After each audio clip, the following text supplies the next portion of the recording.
Assalamualaikum warahmatullahi wabarakatuh. Kami dari kelompok 9 ingin mempresentasikan tugas kelompok kami dengan materi gaya bahasa puisi. Di sini saya sendiri Salsabila Putri sebagai moderator dengan NIM A1B1241102 dan rekan saya yaitu Nadia Andiani dengan NIM A1B101.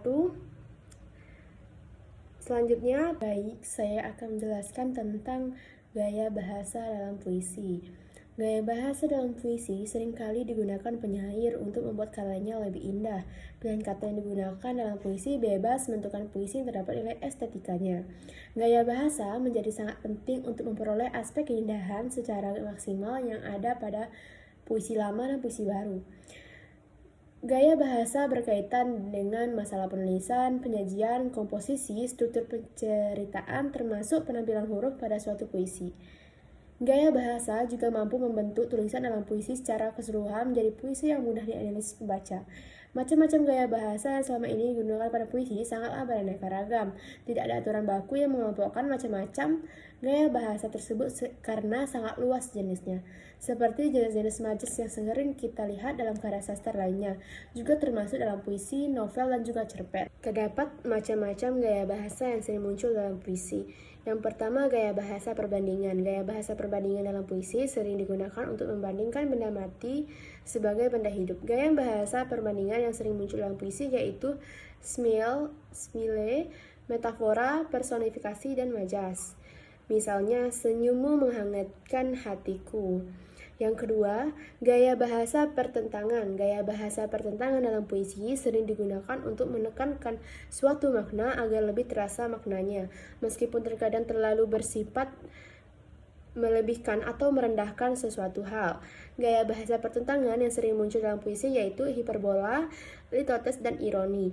Yang ketiga, gaya bahasa pengulangan. Gaya bahasa pengulangan dalam puisi digunakan untuk mengaitkan suatu hal dengan lainnya secara vokal. Artinya, barisan puisi memiliki barisan dengan suara yang indah ketika dibaca oleh pemain.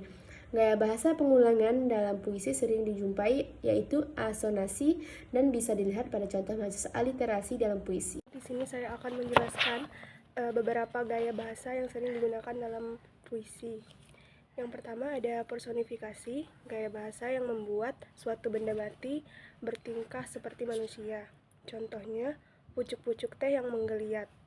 Yang kedua ada hiperbola, gaya bahasa yang mengandung pernyataan yang berlebihan dengan maksud memperhebat, meningkatkan kesan, dan daya pengaruh.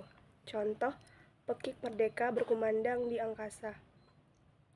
Yang ketiga ada metafora, gaya bahasa yang membuat suatu benda tidak mempunyai sifatnya yang biasa melainkan yang lain. Contoh, batang usiaku sudah tinggi. Yang keempat ada litotes, mengecilkan atau mengurangi keadaan yang sebenarnya. Contoh, aku bukanlah manusia berada. Yang kelima ada pengulangan, penjajaran beberapa kata frasa atau kalimat yang sama. Contoh, tak perlu seduh sedan itu. Yang keenam ada ironi, menyatakan makna yang bertentangan dengan maksud untuk mengolok-olok. Contoh, bagus benar kelakuanmu, adikmu kau pukuli. Selain itu, juga ada beberapa gaya bahasa lainnya yang sering digunakan dalam puisi. Yang pertama ada aliterasi, pengulangan bunyi konsonan di awal kata yang berdekatan untuk menciptakan ritme dan musikalitas. Contoh, bintang-bintang bersinar terang di balik bukit. Yang kedua ada simile, perbandingan yang jelas menggunakan kata-kata seperti atau bagaikan. Contoh, hatiku keras bagaikan batu. Yang ketiga ada asonansi, pengulangan bunyi vokal dalam kata-kata yang berdekatan sering digunakan untuk menciptakan harmoni suara. Contoh, lautan luas itu mengalun lembut. Yang keempat ada onomatopeia, penggunaan kata yang meniru suara alami atau suara yang terjadi dalam realitas. Contoh, detik jam berdetak keras. Yang kelima ada antitesis, penggunaan dua ide atau konsep yang berlawanan untuk menonjolkan perbedaan atau kontras. Contoh, di tengah kegelapan, aku menemukan cahaya. Berikutnya ada elipsis, penghilangan kata atau bagian dari kalimat yang dapat dipahami dari konteks, menciptakan kekosongan atau keheningan. Contoh, aku hanya ingin tidur.